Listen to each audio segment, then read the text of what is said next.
बिजली की बात कर ली है, अब ज़मीन की बात कर लेते हैं, क्योंकि बिहार में ज़मीन से जुड़े अभी काम पूरी तरह से ठप पड़े हैं। इसकी सबसे बड़ी वजह है राजस्व कर्मियों की हड़ताल, जो 11 फरवरी से शुरू होकर अभी आज 26 मार्च है, अभी तक जारी है। कल लास्ट डे था जब विजय सिन्हा ने कहा था कि आज शाम 5 बजे तक उनको चेतावनी दी थी कि आप काम पे लौटिए वरना सैलरी कटेगी, और आगे भी उन्होंने बहुत कुछ कहा था। दाखिल खारिज, परिमार्जन, म्यूटेशन जैसे करीब अभी 68 तरह के काम जो हैं वो रुक गए हैं, जिससे आम लोगों की को परेशानी हो रही है। करीब 46 लाख से ज़्यादा आवेदन लंबित हैं और जातीय आवासीय प्रमाण पत्र तक नहीं बन पा रहे हैं। कर्मचारी अपनी 17 जो सूत्री मांग है उनको लेकर आंदोलन कर रहे हैं, और जिस तरह से उनका कहना है कि 2 जून 2025 को सरकार के साथ ग्रेड पे 2800 और अन्य सुविधाओं पर लिखित समझौता हुआ था, लेकिन आज तक वो लागू नहीं किया गया है। और हाल ही में जो बातचीत भी हुई वो भी किसी नतीजे पर नहीं पहुंची, क्योंकि अधिकारियों ने पुराने समझौते को मानने से इनकार कर दिया था। और कर्मचारियों का ये भी आरोप है कि उन्हें बुनियादी सुविधाएं तक नहीं मिल रही है, जब काम का दबाव लगातार बढ़ाया जा रहा है। दूसरी तरफ सरकार और खासकर विजय सिन्हा की अगर हम बात करें तो जिस तरह से वो दिन प्रतिदिन काम कर रहे हैं, 15 दिन में समीक्षा की बात कर रहे हैं, रोजाना लक्ष्य एक दे रहे हैं, कड़ी मॉनिटरिंग के आदेश से कर्मियों पर दबाव बना रहे हैं, जिस तरह से बातें चल रही है, तो एक सवाल तो ये उठ रहा है कि क्या ये हड़ताल विजय सिन्हा की सख्ती को रोकने की कोशिश है? कोई अंदर से ही विभाग के अंदर का कोई है, या सरकार के कुछ नेता हैं जो जानबूझकर इनके फैसलों को लागू नहीं करने देना चाह रहे हैं? कई तरह के सवाल उठ रहे हैं, उस पर एक बार आप प्रकाश डालिए। कोऑर्डिनेशन का अभाव तो है ही। अगर सरकार और अधिकारियों के बीच में एक समन्वय होता, कोऑर्डिनेशन होता, तो ऐसी स्थिति तो नहीं पैदा होती। दोनों के अपने अपने पक्ष हैं, ठीक है, बिल्कुल। जो रेवेन्यू ऑफिसर्स हैं या जो अंचलाधिकारी हैं उनके भी अपने पक्ष हैं कि जो उनको असिस्टेंट कर्मचारी दिए जाते हैं, जो उनको सुपरवाइजर दिए जाते हैं, उनको कर्मचारी जो दिए जाते हैं वो पर्याप्त नहीं। जितना वर्कलोड है, एक ब्लॉक में 25-30 पंचायत हो जाता है, तो वर्कलोड तो है। इस सच्चाई को कौन डिनाई करेगा कि वर्कलोड उन पर नहीं। लेकिन जो सरकार होता है और सरकार के जो रेवेन्यू और लैंड रिफॉर्म्स मिनिस्टर्स हैं वो भी पॉलिटिकल एग्जीक्यूटिव है, वो आपके हायरार्की में सबसे ऊपर है। अगर वो आपको निर्देशित कर रहे हैं कि भाई जो बेसिक जो काम है वो भी नहीं हो पा रहा है आपसे, तो आखिर आपके कर्मचारी, आपके असिस्टेंट करते क्या है? और अगर वहां पर ये जो सीओ या जो रेवेन्यू ऑफिसर हैं वो हड़ताल पर डटे हुए हैं, तो मैं मानता हूं कि इसको कहीं से भी मैं न्याय संगत नहीं मानता। वहां पर उनको काम करनी चाहिए। हाँ, काम करते हुए सरकार से मांग करनी चाहिए कि जब तक हमको फैसिलिटेट नहीं करेंगे, प्रॉपर स्टाफ नहीं देंगे, हम पर वर्कलोड बहुत बढ़ा हुआ है। अब एक दिन में 800 से 10,000 आवेदन का डिस्पोजल करना होता है।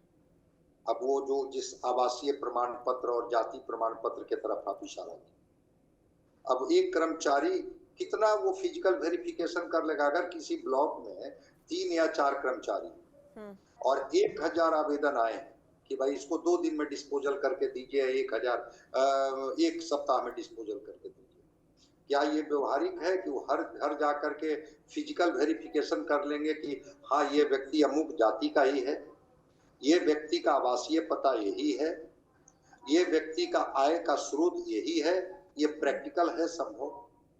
तो वो तो कुछ ऐसे ही अपना करके दे देगा ला करके, और फिर उस फॉर्मेट पर सीओ साहब को, जो रेवेन्यू अधिकारी है, उनको सिग्नेचर कर देना होगा। जनता तो कहेगी कि भाई एक सप्ताह से मेरा आवेदन पर विचार नहीं किया जा रहा है। आवेदन पर विचार तो तब किया जाएगा ना जब वेरीफाइड हो जाएगा। तो क्या वेरीफाइड करने के लिए उनके पास पर्याप्त जो कर्मचारियों की संख्या होनी चाहिए वो है? नहीं। एक दूसरी चीज, अभी बिहार में चल रहा है सर्वे, तो सर्वे का काम इतना आसान नहीं होता है, वो चूंकि कई पुस्तकों का मामला, तो वर्कलोड तो है, इस सच्चाई से हम डिनाई नहीं करते हैं। ऐसा नहीं है कि सरकार कुछ कर रही है तो हम ये नहीं करें कि उन पर वर्कलोड नहीं, लेकिन अगर वर्कलोड है तो जो भी आपके पास है, आप उसका निपटारा तो फटाफट कीजिए। मान लिया जाए कि अगर आपके जिम्मे 50 काम दिए गए हैं, 50 काम के लिए आपके पास पर्याप्त संख्या में असिस्टेंस करने वाले लोग नहीं हैं, 15 काम तो निपटा के दीजिए कि देखिए जितनी हमारी क्षमता थी, हम ज्यादा से ज्यादा समय का सदुपयोग करके हमने 15 से 20 काम निपटा दिया। हड़ताल कोई विकल्प नहीं, और किसी भी तरह से सरकार के खिलाफ हड़ताल में जाकर के आप कुछ नहीं हासिल कर लीजिए। जो सरकार आपको साधन सुविधा दे रही है उसमें अपने को परफॉर्म करके दिखाना होगा। और आदत जो पड़ी हुई है इस डिपार्टमेंट के लोगों को, विजय सिन्हा ने थोड़ा नकेल कसा है। उन्होंने कहा कि काम तो करना पड़ेगा आपको, केवल आपको बात बनाने से काम नहीं चलेगा। छोड़ दीजिए सीओ और वीडियो तो छोड़ दीजिए, कर्मचारी फोन उठाता है।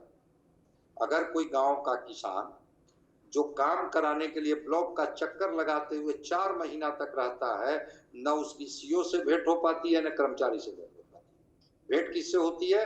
वो जो कर्मचारी जो कोई प्राइवेट मुंशी रखे हुए उससे भेंट होती है। और वो मुंशी जी फिर किस तरह से डील करते हैं क्या ये मंत्री को पता नहीं होगा, सरकार को नहीं पता है कि वो जो प्राइवेट मुंशी जी हैं वो कैसे उनके साथ एक डील करके और वो फिर उसके बाद कहते हैं कि चलिए मैं आपका काम करा दूंगा। ऐसे सरकार तो बदनाम ही होती है।